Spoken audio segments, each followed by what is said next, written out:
আমরা দেখছেন সংবাদ সম্মেলনে এই মুহূর্তে দেখাচ্ছি যে আরামবাগের বিডিও অফিসে সিপিআইএম এর পক্ষ থেকে যে ভোটারদের ভোটার তালিকা থেকে যে বাদ কেন আমাদের এই বিচারাধীন যে ভোটারদের বিচারাধীন আছে তাদেরকে করা হচ্ছে যারা আছেন অভিযোগ তাদের যথার্থ মূল্যায়নের মধ্য দিয়ে ভোটার লিস্ট তালিকা প্রকাশের পরে অবস্থান বিক্ষোভ চলছে সেই ছবি সরাসরি সংবাদ সম্মেলনে তারপরে নির্বাচন ঘোষণার জায়গায় যান। ভোটারদের নিয়ে টাল বাহানা অবস্থার বিরুদ্ধে সিপিআইএম এর পক্ষ থেকে কিন্তু আরামবাগ বিডিও অফিসে ডেপুটেশন আলোচনা আমাদের আমরা দেখাচ্ছি সরাসরি লাইভ দেখাচ্ছি, দেখতে পাচ্ছেন আরামবাগের প্রাক্তন সিপিআইএম এর সাংসদ শক্তিমোহন মালিক সুশান্ত।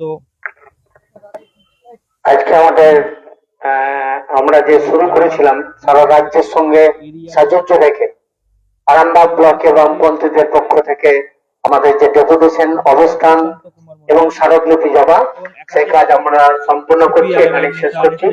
পাশাপাশি কমরেডদের একটা বার্তা, আমাদের একটি চিঠি দিয়েছেন ভিডিও দেওয়া হয়েছিল আগামী 12 তারিখ 2:30টা রাতারাত বিধায়ক ওইটার স্থান পরিবর্তন হয়ে আগামী 12 তারিখ একাধিক এখানে এই মুহূর্তে রাজভবন হলে আগামী 12 তারিখ অফিসে তারা কিন্তু 2:30টার সময় রাধানাথ দাস ভবনের পরিবর্তে ওটা হবে রাজারাম মোহন হলে।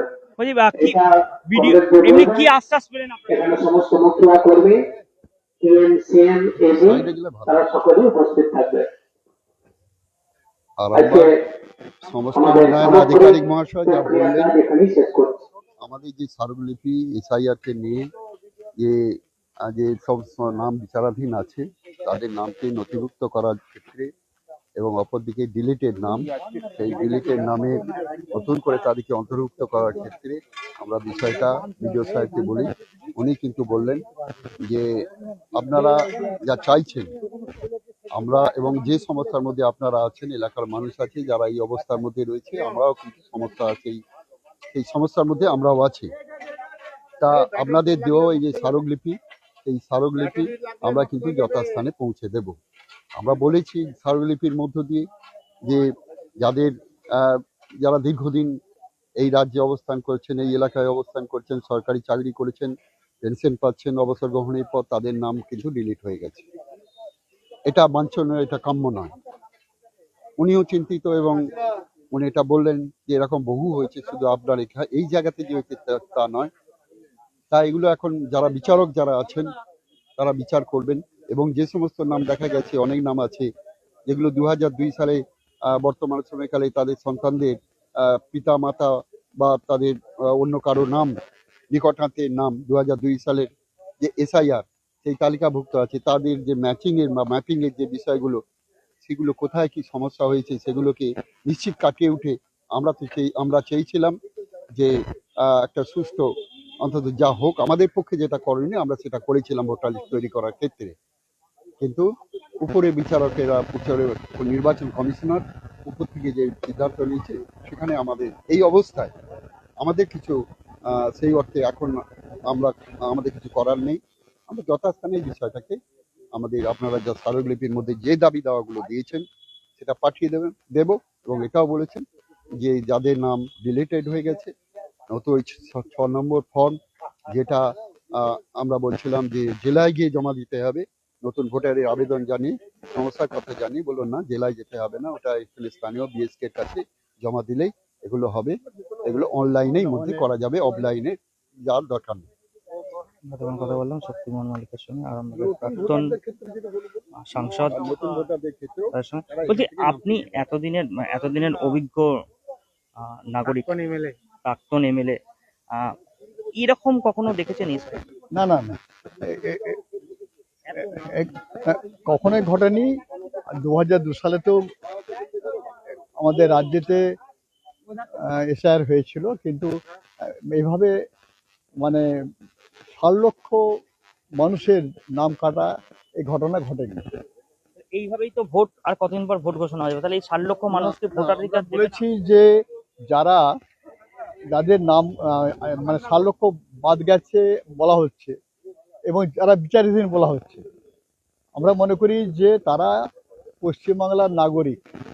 যেহেতু পশ্চিমবাংলার নাগরিক, প্রত্যেক নাগরিকের অধিকার আছে তার ভোটদান করা। স্বভাবতই তারা যাতে স্বচ্ছ ভোটার লিস্ট করে যাতে ভোট ঘোষণা করা হয়, এই দাবি আমরা রেখেছি। স্বচ্ছ ভোটার লিস্ট করে তবেই ভোট ঘোষণা করা হবে। আমরা শিব প্রসাদ মালিকের সঙ্গে কথা বললাম, প্রাক্তন বিধায়ক। বলছি কি মনে হচ্ছে ভিডিও যিনি আশ্বাস দিলেন, আশ্বাস কতটা কার্যকর হবে? এখন ভিডিও আশ্বাস দিয়েছেন ঠিকই, কিন্তু আমরা ছাড়বো না, নাছোড়বান্দা আন্দোলনের মধ্যে থাকবো। আমাদের বক্তব্য, এই পরিকল্পনা কেন্দ্রীয় সরকারের সঙ্গে আমাদের রাজ্য সরকারের একটা আন্ডারস্ট্যান্ডিং। ওরাও বলেছিল 1,20,00,000 কেন্দ্রীয় সরকার, আর আমাদের রাজ্য সরকারের মমতা ব্যানার্জিও বলছে 1,20,00,000 বাদ যাবে। কারণ হচ্ছে আমি একটা কথা বলছি, সেটা হচ্ছে তৃণমূলের তো বাদ পড়লে ক্ষমতায় একটা চাপ হয়ে যায়। তৃণমূল ওরা যেভাবে একটা আন্ডারস্ট্যান্ডিং এর মধ্যে গেছে, তৃণমূল এটা বলতে বাধ্য হচ্ছে যে পরিকল্পনায় এসআইআরটা হচ্ছে, তৃণমূলের যে ধারণা যে আমাদের যেগুলো বাদ হচ্ছে সেগুলো আমাদের কোনো অসুবিধা হবে না, হ্যাম্পার হবে না। আর বিজেপি ভাবছে এটা তৃণমূলের একটা ভোট বাদ হবে, তাতে আমাদের কোনো হ্যাম্পার হবে না।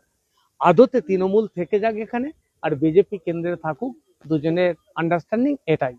ওরাও 1,20,00,000 বলেছিল, এরাও 1,20,00,000 মিলে গেছে। মমতাও বলেছে, আর নরেন্দ্র মোদীও বলেছে, আর নির্বাচন কমিশনেরও বক্তব্য 1,20,00,000 বাদ যাক।